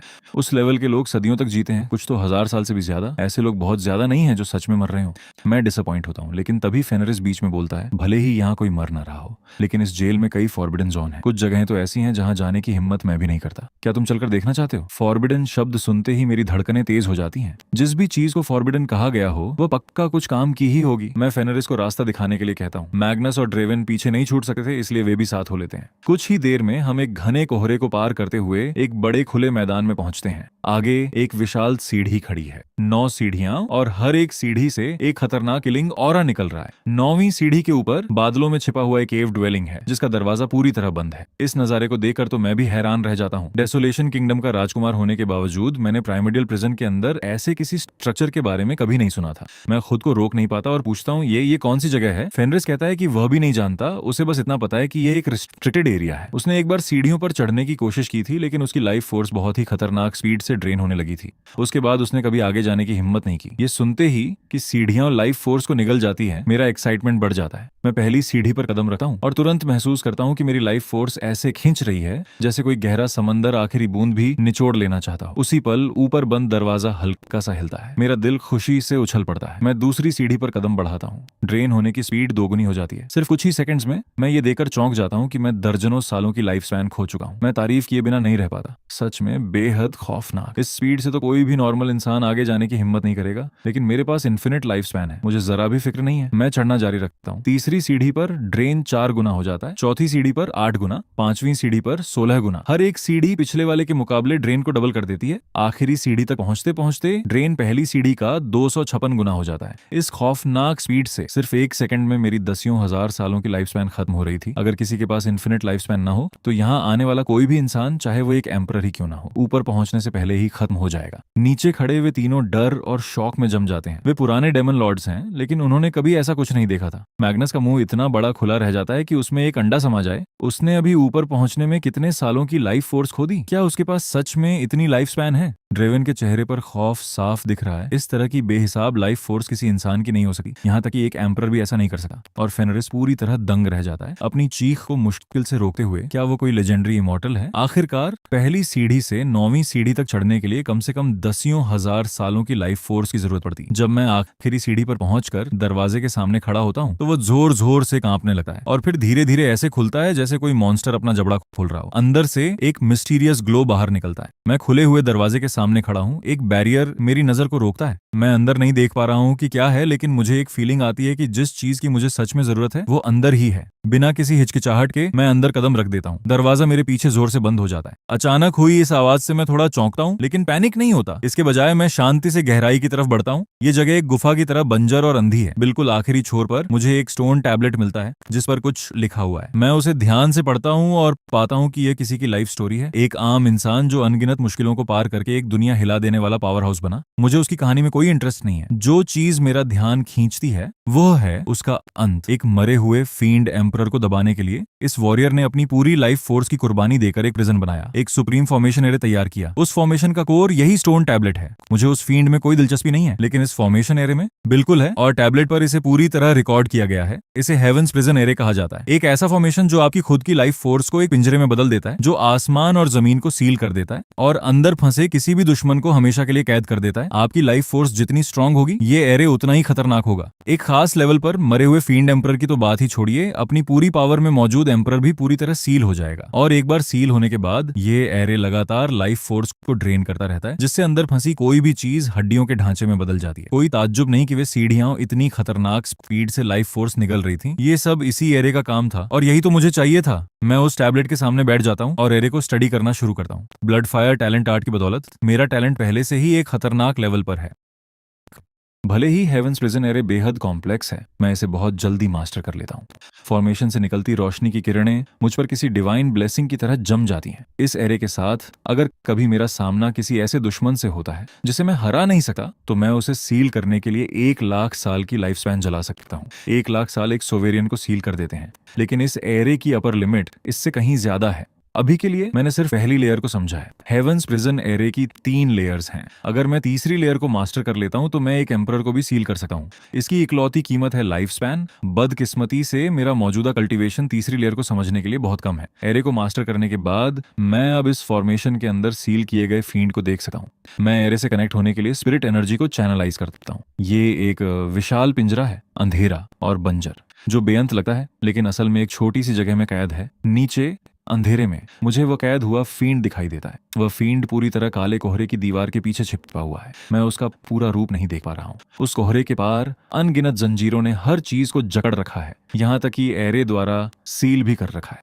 जिस पल मेरी नजर उस कोहरे पर पड़ती है, मेरे रोंगटे खड़े हो जाते हैं। ये सच में वही फींड है। इसका ऑरा मैग्नस या उसके साथियों के ऑरा को बहुत पीछे छोड़ देता है। प्राइमर्डियल प्रिजन के सबसे निचले लेवल पर कम से कम सोवेरियन ही बंद होते हैं, और ऐसी अफवाहें हैं कि यहाँ एपेक्स लॉर्ड्स भी कैद हैं। अगर मैं उन सभी को अपने अंडर कर सकूं, तो पूरे डेसोलेशन किंगडम को उखाड़ फेंकना खेल बन जाएगा। लेकिन अभी के लिए मैं वापस बाहर निकलने का फैसला करता हूँ। मैंने हेवंस प्रिजन एरे सीख लिया है, अब यहाँ मेरे लिए कुछ नहीं बचा है। मैं बाहर निकलता हूँ और मैग्नस तुरंत दौड़कर मेरे पास आता है। मेरी देखभाल ऐसे करने लगता है जैसे उसे सच में मेरी फिक्र हो। ड्रेवन और फेनरिस दोनों मुझे उत्सुकता से देखते हैं। मैं उन्हें बताता हूँ कि मैं हेवंस प्रिजन एरे नाम के एक फॉर्मेशन के दिल में गया था, जो अंदर एक फील्ड एम्परर को सील करके रखता है, क्योंकि ये एरे लाइफ फोर्स पर चलता है। जो भी उन सीढ़ियों पर कदम रखेगा, उसकी लाइफ फोर्स बिना रुके ड्रेन होती रहेगी। ये सुनते ही तीनों डेमन लॉर्ड्स का खून जम जाता है। एक फींड्स इस महाद्वीप के हर जिंदा इंसान के जानी दुश्मन हैं। वे अनगिनत बार इस धरती पर तबाही ला चुके हैं, यहाँ तक कि सेंट्स भी उनके सामने बेबस थे। किसी ने नहीं सोचा था कि इसी जेल के नीचे एक फींड सील किया हुआ है। सच्चाई जानने के बाद वे तीनों उन सीढ़ियों के आसपास भी जाने से साफ इनकार कर देते हैं। अपने ऊंचे कल्टीवेशन के बावजूद फींड का नाम ही उन्हें खौफ से भर देता है, जिससे इन डेमन लॉर्ड्स की भी रूह कांप उठती है। आने वाले दिनों में मैं एक सेट स्पीड से अपनी ट्रेनिंग जारी रखता हूँ। एक और महीना बीत जाता है और मैं आखिरकार कोर फॉर्मेशन पर ब्रेक थ्रू कर लेता हूँ। ब्लड फायर टैलेंट आर्ट से मिलने वाले टैलेंट गेन्स अब लगभग एक जगह रुक चुके हैं। मेरा टैलेंट अपने पीक पर पहुंच चुका है। इस बीच मेरा गोल्डन ईजिस 4थी लेयर तक पहुंच चुका है और मैंने डेसोलेशन ब्लेड के साथ पूरी तरह बॉन्ड बना लिया है। अभी के लिए मैं भले ही कोर फॉर्मेशन पे हूं, लेकिन असली लड़ाई में मैं अपने से 2 या 3 रियलम ऊपर के दुश्मनों को आसानी से ढेर कर सका हूं। और तो और मेरे पास अभी भी पागल कर देने वाली ब्लड फायर बर्स्ट आर्ट और हेवंस प्रिजन एरे मौजूद हैं। लेकिन तभी एक दिन ड्रेवन मेरे पास एक सुराग लेकर आता है। वो कहता है कि इस जेल में कहीं एक ट्रेजर वॉल्ट है और माना जाता है कि उसमें एक होली एलिक्सर है। वो 1,000 साल की लाइफ स्पैन के बदले उसकी लोकेशन बताने को तैयार है। मैं ड्रेवन को ऐसे घूरता हूँ जैसे उसका दिमाग खराब हो गया हो। 1,000 साल? तुम्हारी इतनी हिम्मत कि तुम मुझसे इतना मांग रहे हो? क्या मैं तुम्हें कोई चैरिटी लगता हूँ? मुझे ड्रेवन से जरा भी डर नहीं लगता। अगर उसने कभी कुछ करने की कोशिश भी की, तो मेरी दी हुई लाइफ स्पैन पल भर में वापस छीन ली जाएगी। मेरी इस खिल्ली उड़ाने के बावजूद ड्रेवन गुस्सा नहीं होता। वो बात जारी रखता है। वो वॉल्ट सिर्फ एक हॉली एलिग्लेजर ही नहीं छिप पाता, वहां एक एम्परर्स डाओ फ्रूट भी है। क्या ये इन्फॉर्मेशन 1,000 साल के लायक नहीं है? मैं अपना सिर हिलाता हूँ। पहले मुझे ये बताओ कि तुम्हें इतनी ज्यादा लाइफ स्पैन की जरूरत क्यों है? ड्रेवन कुछ सेकंड्स के लिए चुप हो जाता है, फिर बोलता है, मेरा टैलेंट काफी नहीं है। मुझे इसे बूस्ट करने के लिए 1,000 साल की लाइफ स्पैन जलाने की जरूरत है। ये मुझे एपेक्स लॉर्ड के दरवाजे पर खड़ा कर देगा, और उससे आगे शायद एक सेंट के लेवल पर भी। ये सुनते ही मुझे सब समझ आ जाता है। आखिर ड्रेवन ही तो ब्लड फायर टैलेंट आर्ट का क्रिएटर है। कोई ताज्जुब नहीं कि वो इतनी ज्यादा लाइफ स्पैन मांग रहा है, लेकिन मैं उसे साफ इनकार कर देता हूँ। मैं तुम्हें इतना नहीं दे सकता, इतनी ज्यादा लाइफ स्पैन देना बहुत रिस्की है, मुझे तुम पर भरोसा नहीं है। फिर इसके लिए क्या करना होगा? एक हेवनली ऑथ लो, 100 सालों तक मेरे अंडर काम करो, मेरे ऑर्डर्स फॉलो करो और मैं तुम्हारी ये रिक्वेस्ट पूरी कर दूंगा। इस शर्त को सुनते ही ड्रेवन का एक्सप्रेशन ठंडा पड़ जाता है। मेरी लाइफ स्पैन भले ही अनोखी हो और मैं मिस्टीरियस लगता हूं, लेकिन कल्टीवेशन में मैं अभी भी कोर फॉर्मेशन पर एक कमजोर इंसान ही हूं। ड्रेवन सोवेरियन के पीक पर है, एपेक्स लॉर्ड बनने से बस एक कदम दूर। मुझ जैसे इंसान की गुलामी करना, उसका आत्मसम्मान इसे बर्दाश्त नहीं कर पा रहा था। मैं बस मुस्कुराता हूँ और कुछ नहीं कहता। वे माने या ना माने, मुझे दोनों तरह से कोई नुकसान नहीं है। एक लंबी खामोशी के बाद ड्रेवन आखिरकार बोलता है, ठीक है, मैं मानता हूँ, लेकिन मेरी एक शर्त है। तुम मुझे किसी सुसाइड मिशन पर नहीं भेज सकते। मैं बिना झिझक मान जाता हूँ। ड्रेवन तुरंत एक हेवनली ऑथ लेता है। जैसे ही हेवनली डाव के रूल्स प्रकट होते हैं, वह ऑथ एक सेलेस्टियल सील के साथ दर्ज हो जाता है। मैं मुस्कुराता हूँ, समझदारी भरा फैसला। अगले ही सेकंड मैं ड्रेवन को 1000 साल की लाइफ स्पैन दे देता हूँ। बेहिसाब लाइफ फोर्स उसके शरीर में उमड़ पड़ती है। उसे यह लगभग अनरियल लगता है। उसका कभी मुरझाया हुआ शरीर अब उबलती हुई वाइटैलिटी से भर जाता है, जो उसके प्राइम टाइम से भी ज्यादा स्ट्रांग है। 1000 साल की लाइफ स्पैन! ड्रेवन इस बात पर यकीन ही नहीं कर पा रहा है। कुछ मिनटों बाद वह मेरी तरफ देखता है और फिर एक घुटने पर बैठ जाता है। ड्रेवन मेरे लॉर्ड को प्रणाम करता है। मैं आपके ऑर्डर का इंतजार कर रहा हूँ। इस पल से ड्रेवन आधिकारिक तौर पर मेरा हो जाता है। ये देखकर मैग्नस और फेनरिस दोनों गहरी सोच में पड़ जाते हैं। मैग्नस भले ही मेरे साथ फ्रेंडली एक्ट करता हो, लेकिन अपने कोर में वो अभी भी एक डेमन लॉर्ड ही है, जो सिर्फ लाइफ स्पैन के लिए मेरे साथ टिका हुआ है। फेनरिस भी वैसा ही है। दोनों में से किसी ने कभी सच में मेरी सेवा करने के बारे में नहीं सोचा था। आखिर डेमन लॉर्ड्स का भी अपना प्राइड होता है, लेकिन ड्रेवन ने अभी अभी अपना सारा प्राइड फेंक दिया और खुद से छोटे और कमजोर इंसान के सामने कसम खा ली। दोनों समझ नहीं पा रहे थे कि क्या कहें। 1000 साल की लाइफ स्पैन वर्सेस डिग्निटी, किसका पलड़ा भारी है? मैं सेटिस्फैक्शन के साथ मुस्कुराता हूँ। आखिरकार मैंने सच में एक डेमन लॉर्ड को पूरी तरह अपनी तरफ कर लिया है, लेकिन अब काम की बात पर आने का वक्त हो गया है। इसलिए मैं बोलता हूँ, ठीक है, मैंने तुम्हें लाइफ स्पैन दे दी है। अब जल्दी से मुझे उस ट्रेजर के बारे में बताओ जिसका तुमने जिक्र किया था। जैसे ही ये शब्द मेरे मुंह से निकलते हैं, फेनरिस और मैग्नस तुरंत पास आ जाते हैं। उनके इरादे साफ दिख रहे हैं। वे भी उस ट्रेजर से उतने ही ललचाए हुए हैं जिसका ड्रेवन ने डिस्क्रिप्शन दिया था। आखिर ड्रेवन ने अभी अभी एक एम्परस डाउ फ्रूट का जिक्र किया था। एक एम्परस डाउ फ्रूट, ये एक एम्परर बनने की चाबी हो सकता है। ड्रेवन उन दोनों पर एक नजर डालता है और तंज कसता है, इसके बारे में सोचना भी मत। अगर कोई इस ट्रेजर को क्लेम कर सकता है तो वे सिर्फ मेरे लॉर्ड हैं और कोई नहीं। तुम्हें क्या लगता है मैंने इसे बार्गेनिंग चिप की तरह क्यों ऑफर किया? मैग्नस एक अजीब सी खांसी खाकर बात संभालता है। क्या? बिल्कुल नहीं, मैं तो कायल का वफादार लैप डॉग हूँ। मैं भला उनके ट्रेजर पर बुरी नजर कैसे डाल सकता हूँ? इस बीच फेनरिस चालाकी से 2 कदम पीछे हट जाता है, ऐसे प्रिटेंड करते हुए जैसे कुछ हुआ ही ना हो। मैं ड्रेवन से उन दोनों को इग्नोर करने और बात जारी रखने को कहता हूँ। ड्रेवन सिर हिलाता है और आगे बताता है, मैंने इस ट्रेजर को बस एक इत्तेफाक से खोजा था। सालों पहले जब मुझे पहली बार इस जेल में फेंका गया था, तो मेरी नजर एक हॉली एलिग्लेजर पर पड़ी। वह छुपने में बहुत माहिर था। अगर मैं गलती से उससे न टकराया होता तो मुझे पता भी न चलता कि वह एक हॉली एलिग्लेजर है। जैसे ही मैंने उसे देखा, वह तुरंत गायब हो गया। मैंने उसके निशानों का पीछा किया और आखिरकार मुझे कुछ खंडहर, रूइंस मिले। उन खंडहरों का एंट्रेंस इसी जेल के अंदर है, जो एक खतरनाक फॉर्मेशन से सील किया हुआ है। मैंने जबरदस्ती अंदर जाने की कोशिश की, लेकिन जैसे ही मैंने अंदर कदम रखा, एक रून ने मेरे शरीर पर हमला कर दिया। उसने मुझे वहीं मार ही दिया होता और मेरी दशकों की लाइफ फोर्स ड्रेन कर ली। जब मैं होश में आया तो मैंने उन रून्स को स्टडी करना शुरू किया और पाया कि वे लेजेंडरी लॉन्गेविटी एम्परर की तकनीकों से बहुत मिलते जुलते हैं। ये सुनकर मुझे भी थोड़ा ताज्जुब होता है। दूसरी तरफ मैग्नस और फेनरिस पूरी तरह दंग रह जाते हैं। फेनरिस के मुंह से निकल पड़ता है, क्या तुम सीरियस हो? क्या वे सच में लॉन्गेविटी एम्परर के रून्स हैं? लॉन्गेविटी एम्परर प्राचीन काल का एक एम्परर था। लेजेंड्स की माने तो वह 1,00,000 सालों तक जिंदा रहा, जिससे उसे लॉन्गेविटी एम्परर का टाइटल मिला। जब उसकी मौत हुई तो उसने पीछे कोई डाव फ्रूट और कोई विरासत नहीं छोड़ी। अनगिनत सालों से एम्परर की विरासत ढूंढने वाला हर इंसान सबसे पहले लॉन्गेविटी एम्परर के बारे में ही सोचता है। क्या यह पॉसिबल है कि लॉन्गेविटी एम्परर की विरासत इसी जेल के अंदर छिपी हो? लेकिन ड्रेवन अपना सिर हिलाता है। मैं पक्के तौर पर नहीं कह सकता। वह जगह बहुत डरावनी है। जैसे ही आप पास जाते हैं, आपकी लाइफ स्पैन एक खतरनाक स्पीड से ड्रेन होने लगती है। ये लेजेंडरी डेसोलेट फॉरबिडन जोन से बहुत मिलती जुलती है। डेसोलेट फॉरबिडन जोन हर जिंदा चीज के लिए एक डेड जोन था। इसे दसियों हजार साल पहले तबाह कर दिया गया था और ये लेजेंड्स में खो गया। आज तक कोई नहीं जानता कि ये कभी कहाँ स्थित था, लेकिन इसकी एक ही पहचान थी, चाहे कोई भी अंदर कदम रखे उसकी लाइफ स्पैन भयानक स्पीड से खत्म हो जाती थी। ये सुनकर फेनरिस और मैग्नस गहरे अफसोस के साथ सांस छोड़ते हैं। ऐसी जगह पर आपके अलावा शायद इस दुनिया में दूसरा कोई इंसान नहीं है जो अंदर कदम भी रख सके। मैं एक पल के लिए इसके बारे में सोचता हूँ, फिर बोलता हूँ, तो ये सच में एक ऐसी जगह है जहाँ सिर्फ मैं ही एंटर कर सकता हूँ। ठीक है, फिर रास्ता दिखाओ। चलकर देखता हूँ कि वहाँ असल में चल क्या रहा है। ड्रेवन सिर हिलाता है और चलना शुरू करता है, लेकिन अचानक बीच में ही रुक जाता है। फेनरिस और मैग्नस को भी कुछ महसूस होता है। वे दोनों एक ही डायरेक्शन में अपनी नजरें गड़ा देते हैं। ड्रेवन सबसे पहले बोलता है, कोई आ रहा है। मैं तुरंत चौकन्ना हो जाता हूँ। इस जेल के अंदर अनगिनत कैदी हैं, लेकिन उनके बीच बातचीत होना लगभग इम्पॉसिबल है। अनगिनत डेमन लॉर्ड्स को यहाँ बंद किया गया है और वे मौत तक बिना हिले डुले पड़े रहते हैं। और अब कोई पास आ रहा है, ये बिल्कुल भी नॉर्मल नहीं है। मुझे शक है कि वेंस ने एक और असासिन भेजा है। मैं ड्रेवन और बाकी दोनों से पहले छुप जाने को कहता हूँ। अगर वे मुझे खतरे में देखें तो बीच में आए। उनमें से कोई बहस नहीं करता। आखिर पिछली बार भी ऐसा ही हुआ था। वे जल्दी से परछाइयों में गायब हो जाते हैं। लगभग 30 सेकंड बाद साफ साफ कदमों की आवाजें पास आती सुनाई देती हैं। फिर हरे रंग के रोब में एक आदमी, जिसकी कमर पर एक तलवार बंधी है, मेरी तरफ टहलता हुआ आता है, चेहरे पर एक वार्म स्माइल के साथ। प्रिंस काइल, काफी समय हो गया। उसे देखकर मुझे थोड़ा ताज्जुब होता है। तुम शैडोकिल ऑर्डर के ग्रैंड एल्डर जेंडर हो। बिल्कुल 3 साल हो गए हैं। मुझे खुशी हुई कि प्रिंस काइल को अभी भी मैं याद हूँ। तो तुम खुद मुझे पर्सनली मारने आए हो। वेंस ने इस बार तुम जैसे इंसान को हायर करने के लिए सच में अपना सब कुछ लगा दिया। उसने तुम्हें कितने पैसे दिए?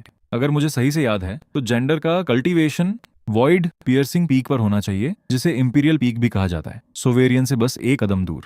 उस लेवल का फाइटर पूरे डेसोलेशन किंगडम में सबसे रेयर माना जाता है। जेंडर धीरे से हंसता है। लगता है प्रिंस काइल अपनी किस्मत से पूरी तरह वाकिफ है। पिछली बार मेरे शैडोकिल ऑर्डर ने किसी को भेजा था, लेकिन न जाने क्यों उसने कभी रिपोर्ट ही नहीं की। इसलिए इस बार मैं खुद आया हूँ। प्रिंस काइल, कोई आखिरी ख्वाहिश? मेरी आखिरी ख्वाहिश? मैं तो तुम्हारी सुनना चाहूंगा। प्रिंस काइल, आपका सेंस ऑफ ह्यूमर भी कमाल का है। उस हालत में मुझे डर है कि मैं तुम्हारी आखिरी ख्वाहिश पूरी नहीं कर सकता। सीधे मरो। अगले ही सेकंड जेंडर हमला करता है।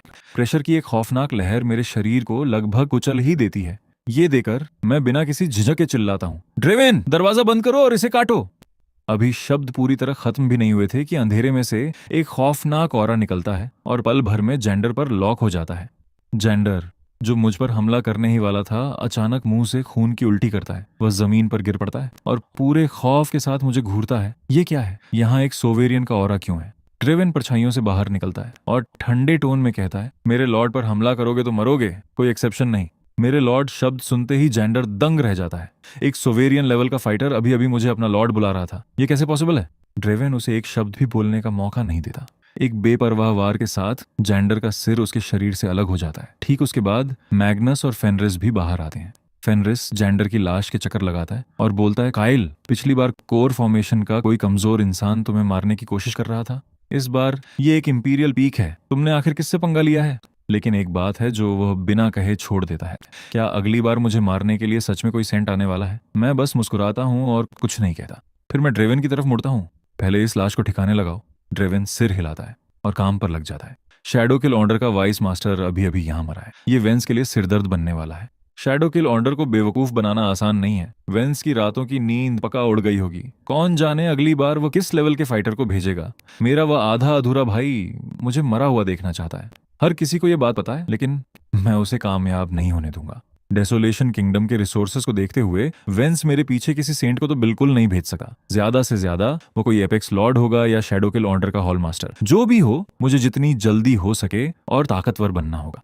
अगर हो सके तो मैं इस जेल के अंदर से ताकतवर फाइटर्स को रिक्रूट करना जारी रखना चाहता हूँ, वरना अगर मैं यहाँ से निकल भी गया तब भी मैं वेंस को हरा नहीं पाऊंगा। कुछ ही देर में ड्रेवन लाश को ठिकाने लगाकर वापस आता है। मैं उससे मुझे उस खंडहर रूइंस ले चलने को कहता हूँ जिसका उसने जिक्र किया था। वह छोटा सा डिस्टर्बेंस हमें मुश्किल से ही इम्पैक्ट करता है। ड्रेवन की अगुवाई में हम जल्दी ही उस जगह पहुंचते हैं जिसका उसने डिस्क्रिप्शन दिया था। आसपास पूरी तरह से अंधेरा है, लेकिन आगे एक ग्लो एक छोटे से एरिया को रोशन कर रहा है। धुंध के पार हल्की सी हरियाली दिखाई दे रही है, जैसे कोई छिपा हुआ पैराडाइज हो। ड्रेवन हमें वार्न करता है, इसके शांत अपीयरेंस से बेवकूफ मत बनना। किसी भी हालत में किसी को भी बेपरवाह नहीं होना चाहिए या उस चमकते हुए एरिया के पास नहीं जाना चाहिए, वरना उनकी लाइफ स्पैन वहीं सूख जाएगी। इन शब्दों पर मैग्नस और फेनरिस तुरंत सतर्क हो जाते हैं। मैग्नस मक्खनबाजी वाली मुस्कान के साथ मेरे पास खिसकता है, बॉस, आप जाकर क्यों नहीं देखते? आपके पास तो एक्स्ट्रा लाइफ स्पैन है। आपको कुछ साल खोने का डर नहीं है। मैं उसे एक लुक देता हूँ और हंसता हूँ। ओह, तुम चाहते हो कि मैं आगे जाकर स्काउट करूँ? क्या तुम्हें डर नहीं लग रहा कि कहीं मैं चिढ़ जाऊं और तुम्हारी लाइफ स्पैन वापस ले लूं? अरे नहीं बॉस, मैं तो आपके बारे में ही सोच रहा हूँ। मैं धीरे से हंसता हूँ, कुछ नहीं कहता और सीधे उस ग्लो में चल पड़ता हूँ। अगले ही सेकंड एक मिस्टीरियस फोर्स मुझे घेर लेती है। मुझे जल्दी ही एहसास होता है कि मेरी लाइफ स्पैन एक खौफनाक स्पीड से ड्रेन हो रही है। अगर कोई आम इंसान यहाँ आता तो वो पूरी तरह सूखने से पहले कुछ मिनट भी नहीं टिक पाता। ये जानकर मुझे ड्रेवन की वार्निंग पर थोड़ा और यकीन हो जाता है और मैं आगे बढ़ता हूँ। वे तीनों मुझे अंदर जाते हुए देखते हैं, बिल्कुल अनअफेक्टेड, और उनके एक्सप्रेशन शॉक से भर जाते हैं। ड्रेवन अपनी असेसमेंट बड़बड़ाता है। मेरे पास्ट एक्सपीरियंस के हिसाब से अभी जो समय बीता है उसमें मेरे लॉर्ड को कम से कम कई सौ साल खो देने चाहिए थे, लेकिन वे पूरी तरह अनहार्म्ड हैं। आखिर मेरे लॉर्ड के पास कितनी लाइफ स्पैन है? मैग्नस और फेनरिस पूरी तरह खामोश रहते हैं। कुछ मिनटों बाद मेरा फिगर उस ग्लो में पूरी तरह गायब हो जाता है। वे खंडहर एक सील्ड चैम्बर निकलते हैं जो पहली नजर में खाली और नॉर्मल सा लगा है, लेकिन जो चीज मुझे हैरान करती है वे है यहाँ की स्पिरिट एनर्जी।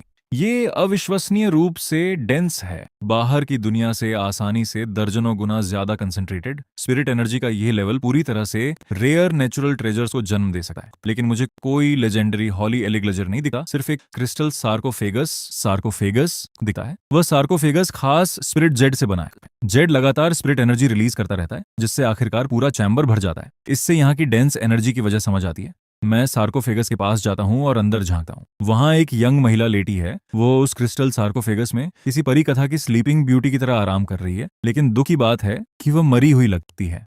तभी मुझे लगता है कि कुछ अजीब है। मैं लाइफ स्क्रिप्चर को एक्टिवेट करता हूँ और यह दिखाता है कि उस लड़की की सिर्फ 7 सेकंड की लाइफ स्पैन बची है। वह अभी भी जिंदा है। सार्कोफेगस दफनाने के लिए कोई ताबूत नहीं है। ये उसे दुनिया से अलग सील कर रहा है ताकि उसकी लाइफ स्पैन ड्रेन ना हो सके। ये सोचकर मैं लाइफ स्क्रिप्चर को चैनलाइज करने और उसे लाइफ स्पैन देने की कोशिश करता हूँ, लेकिन स्क्रिप्चर की पावर किसी चीज से रुकी हुई लगती है और लड़की तक नहीं पहुंच पाती। ये पक्का सार्कोफेगस ही है, इसलिए मैं ढक्कन को खोलता हूँ, उसे वापस जिंदगानी में लाने के लिए तैयार। जिस पल ढक्कन हटा है उसकी स्किन एक विजिबल स्पीड से बूढ़ी होने लगती है। उसका कभी खूबसूरत परी जैसा चेहरा अचानक वक्त के बीतने से मुरझा जाता है। मैं जानता हूं कि उसकी लाइफ स्पैन जल रही है। मैं तुरंत लाइफ स्क्रिप्चर को चैनलाइज करता हूं और उसमें लाइफ स्पैन डाल देता हूं। अगले ही सेकंड मेरी तरफ से लाइफ फोर्स का एक सैलाब उस लड़की में बहने लगता है। उसकी झुर्रियों वाली स्किन स्मूथ और रेडिएंट हो जाती है। उसका बूढ़ा चेहरा पल भर में वापस जवां हो जाता है।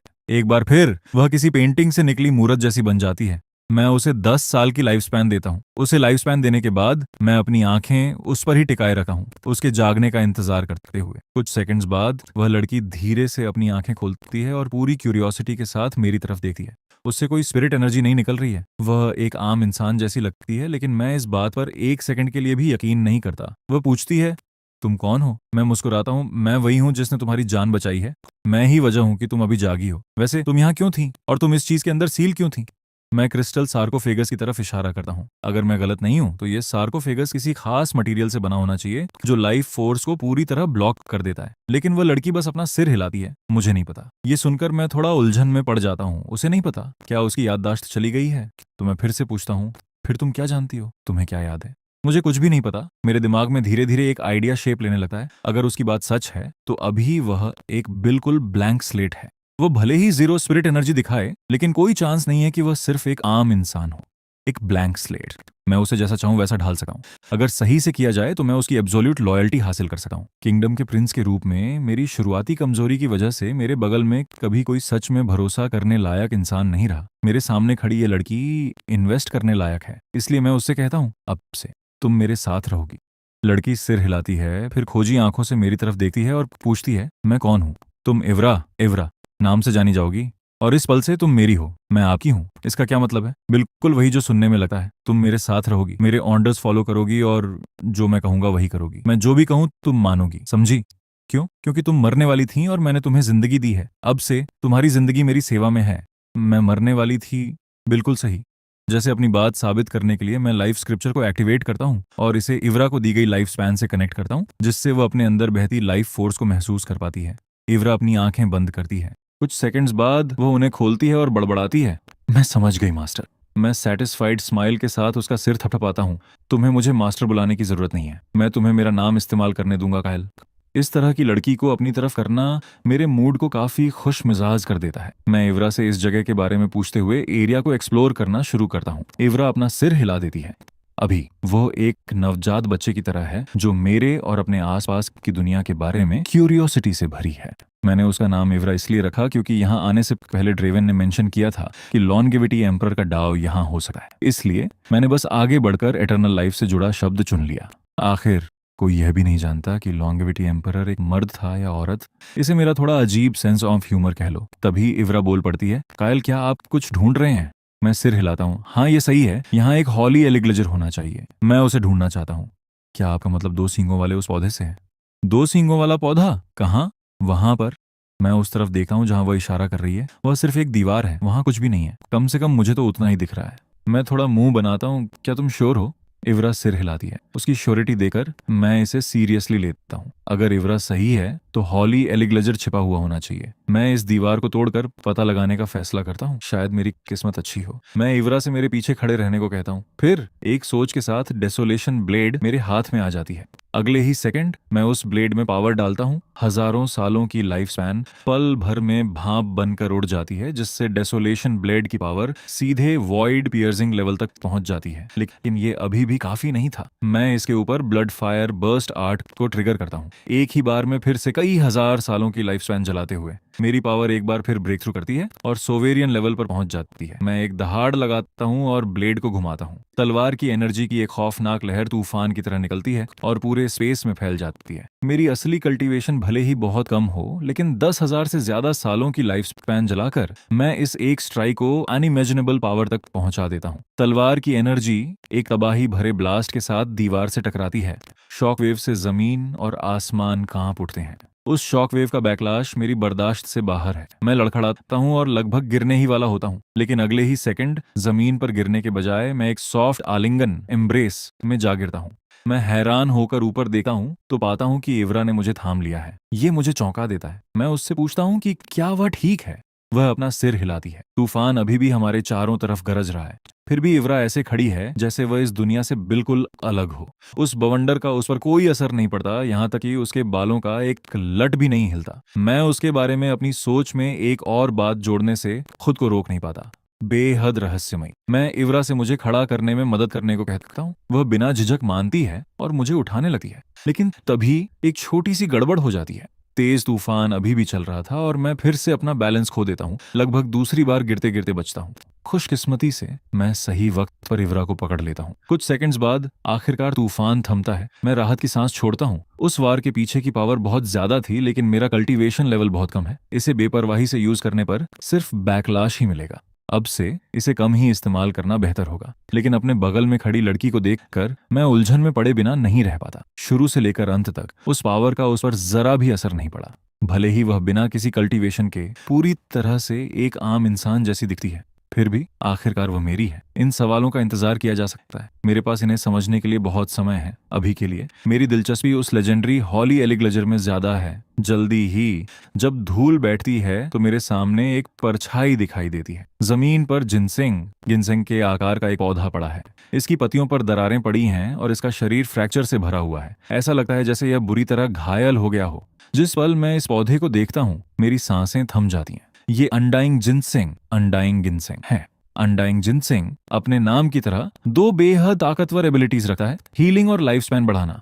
लाइफ स्पैन को एक तरफ रख दें तो अनडाइंग जिनसेंग की एक अकेली पति किसी एपेक्स लॉर्ड को 10 एक्स्ट्रा सालों की लाइफ स्पैन दे सकती है। यहाँ तक कि एक सेंट भी एक एक्स्ट्रा साल हासिल कर सकता है। जब कोई कल्टीवेटर उस खौफनाक लेवल पर पहुंचता है और मौत के दरवाजे पर खड़ा होता है तो 1 साल तो छोड़िए, एक दिन की लाइफ स्पैन भी उन प्राचीन इमॉर्टल मॉन्स्टर्स को पागल करने के लिए काफी होती है। लेकिन मेरे जैसे इन्फिनिट लाइफ स्पैन वाले इंसान के लिए वो एबिलिटी कुछ खास नहीं है। अनडाइंग जिनसेंग की असली ताकत इसकी हीलिंग में है। यही बात मुझे सबसे ज्यादा एक्साइट करती है। लेजेंड्स कहते हैं कि एक पूरा अनडाइंग जिनसेंग मरे हुए को भी जिंदा कर सकता है। मौत के बाद भी जब तक आत्मा बिखरी ना हो, ये जिनसेंग शरीर को फिर से बना सकता है और आत्मा को फिर से ढाल सकता है।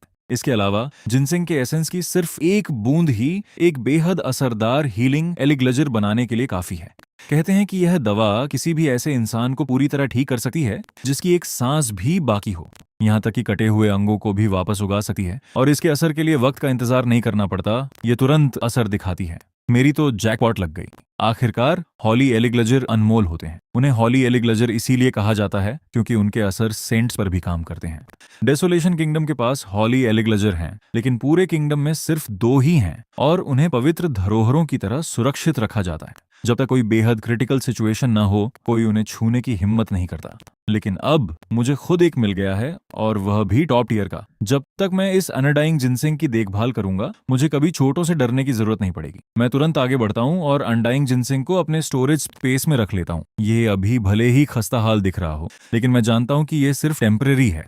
एक हॉली एलिग्लेजर एक और वजह से खास होता है, उनके पास चेतना, सेंटियंस होती है। अनडाइंग जिनसिंग जैसा हॉली एलिग्लेजर अपनी खुद की कॉन्शियसनेस भी डेवलप कर सकता है, खतरे से बचना और सेफ्टी ढूंढना सीख सकता है। ये खुद को ठीक भी कर सकता है, और अगर यह एक खास स्टेज पर पहुंच जाए तो यह इंसान का रूप भी ले सकता है। ये मुझे खुशी से भर देता है। न सिर्फ मुझे इवरा जैसी एक एक्स्ट्रा ऑर्डिनरी लड़की मिली, बल्कि अनडाइंग जिनसिंग जैसा एक हॉली एलिग्लेजर भी मिल गया। ये कोई जेल नहीं है, ये जगह तो सोने की खान है। मैं इवरा की तरफ मुड़ता हूँ और पूछता हूँ, क्या यहाँ कुछ और भी है? आखिरकार अगर इवरा ना होती तो शायद मुझे अनडाइंग जिनसिंग जैसा हॉली एलिग्लेजर कभी ना मिलता।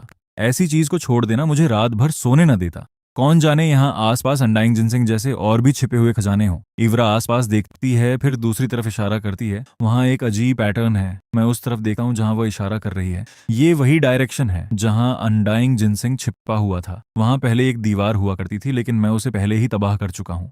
मलबे के पार घना कोहरा है। क्या इवरा सच में इसके पार देख सकती है? एक पल सोचने के बाद मैं इसे चेक करने का फैसला करता हूँ। मैं इवरा का हाथ पकड़ता हूँ और सीधे अंदर चला जाता हूँ। कोहरे के अंदर पहुंचते ही मेरी कॉन्शियसनेस एक पल के लिए धुंधली हो जाती है। फिर मेरे सामने का नजारा पूरी तरह बदल जाता है।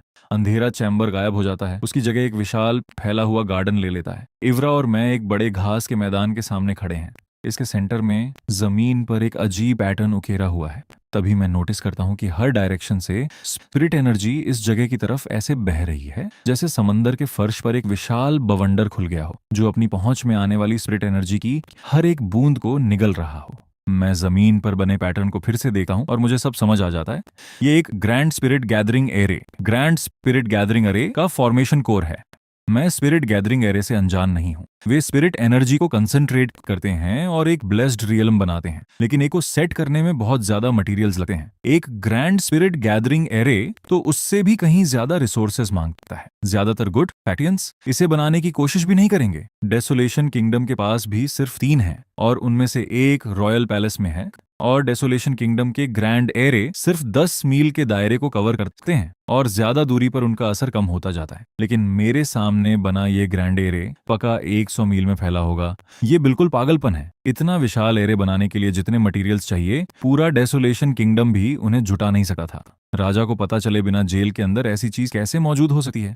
अगर डेसोलेशन किंगडम को कभी इस लेवल के ग्रैंड एरे का पता चलता तो कोई चांस नहीं था कि वे चुप बैठते। फिर भी ये यहाँ है, सारे लॉजिक को झुठलाते हुए। अब चूंकि यहाँ एक स्पिरिट गैदरिंग एरे है, तो स्पिरिट एंकर स्टीली कहाँ है? स्टीली किसी ग्रैंड एरे का कोर आर्टिफैक्ट होता है। सिर्फ स्पिरिट एंकर स्टीली के साथ ही कोई सच में ग्रैंड एरे को कंट्रोल कर सकता है। स्टीली के जरिए कोई भी पूरे एरे को अपनी मर्जी से स्टोर और डिप्लॉय कर सकता है। इसके स्पिरिट एनर्जी एब्जॉर्ब करने की स्पीड को कंट्रोल कर सकता है, और इसके अंदर किलिंग फॉर्मेशंस भी सेट कर सकता है। मैं स्टीली के लिए उस एरिया को ध्यान से स्कैन करता हूँ। तभी इवरा बोल पड़ती है, कायल, क्या ये वही चीज है जिसे आप ढूंढ रहे हैं? मैं उसकी उंगली के इशारे का पीछा करता हूँ। वह जगह पूरी तरह नॉर्मल दिखती है, लेकिन जब मैं ध्यान से देखता हूँ तो मुझे हल्की सी स्पेशल रिपल्स अंदर बाहर होती दिखाई देती हैं। मेरा दिल खुशी से उछल पड़ता है। मैं दौड़कर जाता हूँ और स्पेशल डिस्टर्बेंस को ट्रिगर करने के लिए डेसोलेशन ब्लेड का यूज करता हूँ। हवा में से एक हथेली के आकार की स्टोन स्टीली नीचे गिरती है। मैं उसे लपक लेता हूँ, फिर इवरा को बाहों में भरकर सीधे चूम लेता हूँ। इवरा, तुम मेरी लकी स्टार हो। उसके बिना शायद मुझे स्पिरिट एंकर स्टीली कभी ना मिलती। उस किस्से इवरा का चेहरा शर्म से लाल हो जाता है। उसके गालों पर हल्की सी लाली फैल जाती है। अब जब मेरे पास स्पिरिट एंकर स्टीली है तो ये पूरा एरे मेरा है। मैं बिना वक्त गंवाए स्टीली को एक्टिवेट करता हूँ। अगले ही सेकंड हमारे आसपास का स्पेस हिलने लगता है और स्पिरिट एनर्जी एक तूफान में बदल जाती है। तेज हवा का एक झोंका बहता है, नजारा बदल जाता है, और इवरा और मैं खुद को वापस ओरिजिनल खंडहरों के अंदर पाते हैं। मेरे हाथ में मौजूद स्पिरिट एंकर स्टीली एक सॉफ्ट डिवाइन लाइट से चमक रही है। इस पल से 100 मील में फैला एक ग्रैंड स्पिरिट गैदरिंग एरे मेरा है। एक ऐसा एरे जिसे बनाने की औकात डेसोलेशन किंगडम की भी नहीं थी। इस तरह के एरे के साथ मेरी कल्टीवेशन स्पीड कम से कम 10 गुना, शायद 100 गुना बढ़ जाएगी। और अगर मैं कभी अपना खुद का गुड बनाना चाहता हूँ तो ये एरे मेरी सबसे बड़ी एसेट होगी। ग्रैंड स्पिरिट गैदरिंग एरे वाले गुट का आकर्षण अनइमेजिनेबल होगा और मुझे इसके पीछे किसी के आने की फिक्र करने की जरूरत नहीं है। आखिरकार डेमन लॉर्ड्स और मैं एक अटूट आपसी इंटरेस्ट से बंधे हैं। अगर मुझे कुछ होता है तो वे सब मर जाएंगे। क्या वे सिर्फ खड़े होकर देखते रहेंगे? फ्यूचर में मैं पूरी तरह से डेमन लॉर्ड से बना एक गुट तैयार कर सकता हूँ और पूरी दुनिया पर राज कर सकता हूँ। एरे पर दावा करने के बाद मैं इवरा से पूछता हूँ कि क्या आसपास कुछ और है। इवरा अपना सिर हिला देती है। ऐसा लगता है कि यहाँ की हर कीमती चीज पहले ही मेरे हाथों में आ चुकी है। जाने का वक्त हो गया है। लेकिन जैसे ही मैं निकलने वाला होता हूँ, मेरी नजर पास ही रखे क्रिस्टल सार्कोफेगस पर पड़ती है। ये बिल्कुल भी नॉर्मल नहीं लगता, इसलिए मैं इसे भी अपने स्टोरेज स्पेस में फेंक देता हूँ और इवरा का हाथ पकड़कर निकल जाता हूँ। एक छोटे से धुंधलेपन के बाद हम खंडहरों से बाहर आते हैं। जिस पल मैं बाहर कदम रखता हूँ, मैग्नस एक उतावली मुस्कान के साथ दौड़कर पास आता है। बॉस, कैसा रहा? कुछ हाथ लगा?